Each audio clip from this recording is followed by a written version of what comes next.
तो फिल्म की शुरुआत एक प्लेन को दिखाते हुए होती है। इस कार्गो प्लेन में बहुत से जहरीले केमिकल्स थे जिन्हें आर्मी एक्सपेरिमेंट्स में यूज होना था, पर अब ये बेकाबू हो चुका है और तेजी से जमीन की तरफ बढ़ रहा है। जिस जगह ये गिरने वाला था उसका नाम रैकून वैली है, जहां पर हमें माइकल और उसकी वाइफ टेरी को दिखाया जाता है। माइकल 2 दिन के लिए शहर से बाहर जाने वाला था और जाने से पहले वो टेरी को अपना खास ख्याल रखने को कहता है, क्योंकि टेरी हम जैसे नहीं, उसे खास ख्याल रखने की जरूरत है, क्योंकि ना तो वो सुन सकती है और ना ही बोल सकती है। माइकल उसे आज तक अकेला छोड़कर नहीं गया, लेकिन आज उसकी मजबूरी थी। माइकल ने उसे कहा, अगर तुम चाहो तो मेरी मॉम के घर भी जा सकते हो। यहाँ माइकल को ड्रॉप करके वो अपने घर आ जाती है। फ्रेश होकर वो मॉम की घर के लिए निकलने लगती है। तभी हम उसके घर के ऊपर उसी क्रैश होते प्लेन को देख पाते हैं, जिसके बारे में टेरी को कुछ पता नहीं चला। अभी ड्राइव करते हुए भी वीडियो न्यूज इस प्लेन क्रैश का अलर्ट दे रही थी और ये भी टेरी नहीं सुन पाई। इस प्लेन क्रैश की वजह से केमिकल्स जो इस प्लेन में थे वो हवा में फैलने लगे थे। टेरी के मॉम के घर पहुंचने पर हम देखते हैं कि आसमान के ऊपर काले बादल छा चुके हैं, या कह लें कि केमिकल्स के बादल छा चुके हैं, जिन्हें भी टेरी ने नहीं नोटिस किया। यहाँ पर मॉम उसे खाना खाने के देती हैं और वो खाने के साथ दूध देती है, जबकि मॉम खाने के साथ पानी लेती हैं। वो भी अभी इस बात से बेखबर हैं कि यहाँ पर जितने भी केमिकल्स फैले हैं उनका असर पानी में हो रहा है। खाना खाने के बाद टेरी घर आ गई और जब घर के काम कर रही थी तो वहां पर सोसाइटी अलर्ट आया। ये गवर्नमेंट की तरफ से मैसेज था जिसमें बताया जा रहा था कि इस केमिकल प्लेन ब्लास्ट की वजह से रैकून वैली में इन्फेक्शन फैलने लगा था। इस इन्फेक्शन के सिम्टम्स क्या थे ये भी बताया जाते हैं और कहा जाता है कि जिनमें इन्फेक्शन के सिम्टम हैं वो घर में ही रहें, अपने आप को क्वारंटीन कर लें, और जो अभी तक ठीक है वो रैकून के एक स्कूल तक पहुंच जाए जहां से सबको रेस्क्यू कर दिया जाएगा। जिन लोगों में इन्फेक्शन थी उन लोगों के लिए बस इतना ही कहा गया था कि वो अलग रहे, उनको इलाज मिलेगा या नहीं इसकी गारंटी नहीं थी, क्योंकि इलाज था ही नहीं। सब हेल्दी लोगों को तो आर्मी इस शहर से निकाल लेगी, लेकिन टेरी का क्या होगा जिसे सबके बारे में कुछ पता ही नहीं।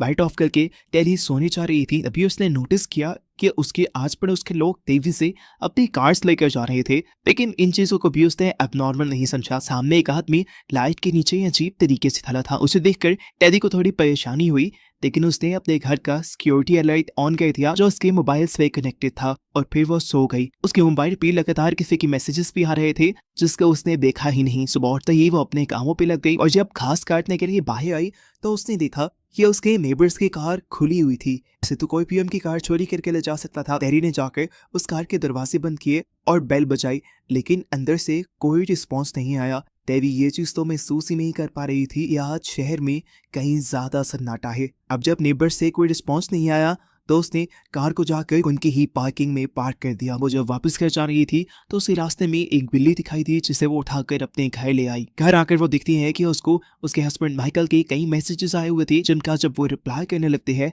तो मैसेज डिलीवर ही नहीं होते, क्योंकि यहाँ के सभी सिग्नल्स भी कट गए थे। लेकिन टेरी को लगा कि ये सब टेम्परेरी होगा। इसके बाद वो जिस बिल्ली को घर लेकर आई थी उसकी पिक्चर्स से पोस्टर बनाकर उसने पूरे शहर में लगाना शुरू कर दिए ताकि वो जिसके भी हो टेरी से आकर वो ले जाएं। इस टाइम टेरी को कोई गाड़ी कोई इंसान सड़क पे नहीं दिखा, लेकिन टेरी ने सब पे भी ध्यान नहीं दिया। घर आकर टेरी नहाने लगी और अचानक से पानी खत्म हो गया। उससे ज्यादा टेंशन नहीं ली, बचे कुछ पानी से उसने ब्रश किया और सोने के लिए लेट गई। अभी तक उसे ये नहीं पता कि पानी में भी इन्फेक्शन है। अभी वो सोने के लिए लेटी ही थी कि एकदम से उसके मोबाइल का सिक्योरिटी अलार्म बजा। उसे पता चला कि उसके गैरेज में कोई आया था। वो भागकर वहां गई और देखा कि उसका गैरेज खुला हुआ था जिसे उसने खुद लॉक किया था, लेकिन इस गैरेज के ताले को तोड़ा नहीं गया, खोला गया था। उसने पुलिस को कॉल करना चाहिए लेकिन सिग्नल्स नहीं थे। वो वापस घर की तरफ मुड़ी तो उसने देखा कि घर का दरवाजा अब खुला था जिसे वो बंद करके गई थी। यानी जो कोई भी था वो उसके घर में घुस चुका था।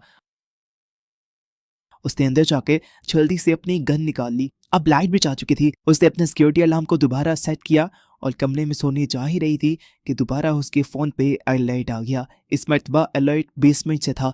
वो तेजी से बेसमेंट में चेक करने गई एक लाइट लेकर, तो वहां उसे एक अजीब सा इंसान दिखा कि नॉर्मल इंसान नहीं लग रहा था।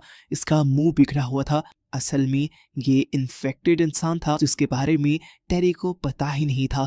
वो इन्फेक्टेड इंसान टेरी की तरफ बढ़ ही रहा था, लेकिन टेरी ने डर कर उसके सर पे शूट करके उसे मार डाला। अब जाकर उसे समझ आई कि उसके इर्द गिर्द बहुत सी चीजें अब नॉर्मल हो रही हैं।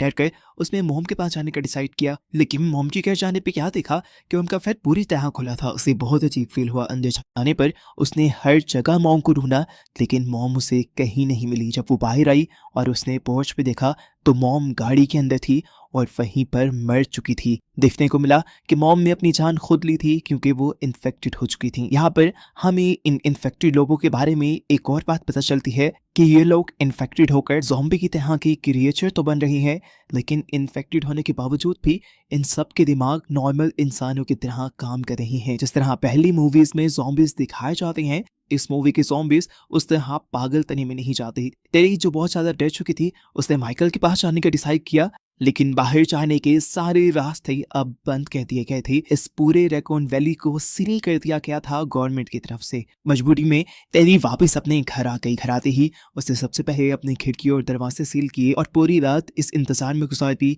कि कभी तो सिग्नल्स आएंगे और वो मदद बुलाएगी। सुबह होते ही उसने डिसाइड किया कि वो पता चलाएगी कि यहाँ ये सब हो क्या रहा है। पता उसे टीवी से चलता। लाइट के कनेक्शंस तो कट कर दिए गए थे। उसके घर पे एक जनरेटर था जिसे उसने चलाया। जनरेटर चलाते ही उसने टीवी ऑन किया और न्यूज से उसे सारी चीज पता चल गई कि रैकून वैली के अंदर एक ब्रेकडाउन हुआ था। यहाँ पर प्लेन क्रैश की वजह से केमिकल्स के ब्लास्ट हुए थे, जिससे शहर में इन्फेक्शन फैल गई थी और एक किस्म का ज़ॉम्बी ब्रेकडाउन हो गया था। इस जगह को क्वारंटीन कर दिया गया था। ये इन्फेक्शन इन्फेक्टेड लोगों के करीब आने से और पानी से फैल रही थी, लेकिन रैकून वैली के ज्यादातर लोग अंडरग्राउंड वाटर यूज करते थे जो सेफ था। अब टेरी को समझ आया कि उसे इन्फेक्शन क्यों नहीं हुई थी, क्योंकि उसका घर पुराना था और वो अंडरग्राउंड वाटर यूज कर रही थी। अब टेरी शहर की सूरत हाल देखने के लिए एक दूरबीन लेकर छत पे चढ़ जाती है। दूर दूर तक देखती है तो उसे कोई इंसान नहीं दिखता, बस कुछ इन्फेक्टेड लोग दिख जाते हैं। साथ ही उसे ड्रोन भी नजर आता है जिसके जरिए गवर्नमेंट और न्यूज वाले रैकून वैली की खबर रख रहे थे। वो जब नीचे उतरी तो उसे अपनी नेबर नजर आई जो पूरी तरह ज़ॉम्बी बन गई थी, लेकिन टेरी को देखते ही उसने टेरी पर हमला नहीं किया, जिससे साफ साबित है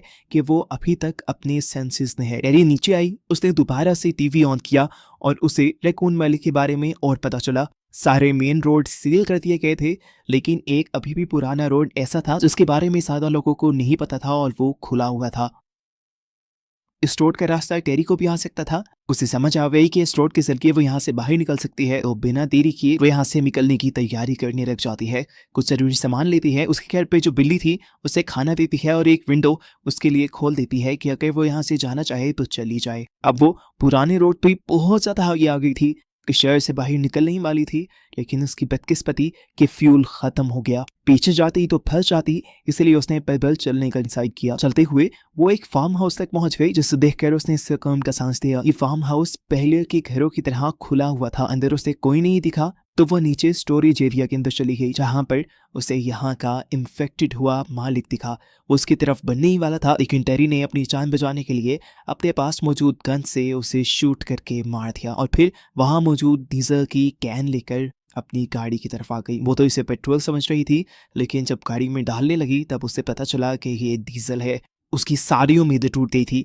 इस मरतबा उसको बहुत ही बुरा झटका लगा था। वो बहुत दूर से ये फ्यूल लेकर आई थी। अब उसकी गाड़ी चल नहीं सकती थी, तो उसने फैसला किया कि वो अपने घर वापस ही चली जाएगी। घंटों के सफर के बाद वो घर पहुंची तो उसने देखा कि वो जिसकी वो उम्मीद कर रही थी कि यहाँ से चली जाएगी, वो भी अभी वहीं बैठी हुई थी। आज उसके ऊपर पहले की तरह ही एक भारी दिन आ चुका था। उसे अपनी बचपन की बातें याद आने लगी थी। ये जिंदगी उसकी कभी भी अच्छी रही ही नहीं थी। वो हमेशा से ऐसी नहीं थी। वो पहले बोलती भी थी, सुनती भी थी, लेकिन फिर एक कार क्रैश एक्सीडेंट में उसकी फैमिली उससे छिन गई। से बहुत बुरा सदमा लगा, जिससे उसकी हेयरिंग सेंस चली गई। वो बोल तो सकती थी, लेकिन इस सदमे के बाद उसने बोलना भी छोड़ दिया। अभी वो पियानो के सामने ही बैठी हुई थी और उसकी फैमिली की आवाज़ें और पुरानी यादें उसके दिमाग में गूंज रही थी। वो उदास बैठी ही थी कि उसे दोबारा टीवी लॉन्च से सिक्योरिटी अलर्ट आ गया। उसे लगा कि ये कोई इन्फेक्टेड ही होगा। अपनी घर लेकर वो वहाँ गई तो उसने देखा कि यहाँ पर बहुत सारे सोल्जर्स आए हुए थे जो घर घर जाकर इन्फेक्टेड लोगों को ख़त्म कर रहे थे, लेकिन टेरी इन्फेक्टेड नहीं थी, इसलिए टेरी को अब रेस्क्यू कर लिया जाता। इन्हें देखकर वो सुकून का सांस लेती है। ऑफिसर्स उसे काफी बातें पूछते हैं, लेकिन जब वो रिस्पॉन्ड नहीं करती तो ये लोग भी समझ जाते हैं कि टेरी बोल नहीं सकती, इसीलिए वो एक पेपर पे लिखकर उससे बात करते हैं और फाइनली टेरी को रेस्क्यू कर लिया जाता है। और यही दिखाते हुए ये मूवी यहाँ खत्म हो जाती है।